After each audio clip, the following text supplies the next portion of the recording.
కళ్ళలోకి కన్నీరు రాగానే మాట కొంచెం తడబడుతుండగానే ఏమైంది మామా అంటూ అడిగే గొంతు విరా.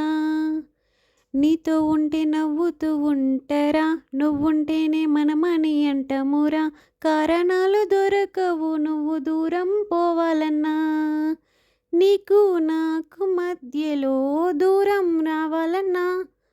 వద్దు అంటూ ఆ క్షణాన్ని ఏడుస్తూ ఆపనా, గమ్యం చేరే పయనాన్ని స్నేహం ఆపుతుందా. నీ మంచే కోరి పొమ్మనేంత ప్రేమే మాకు లేదా, అల్లుకున్న తీగతో కలుసుకున్న కులం. స్నేహమన్న మాటలో ముచ్చటైన ముగ్గురం, అందమైన జీవితం పంచుకున్న దోస్తులం. బాధలెన్ని చేరినా బెదిరిపోని మిత్రులం.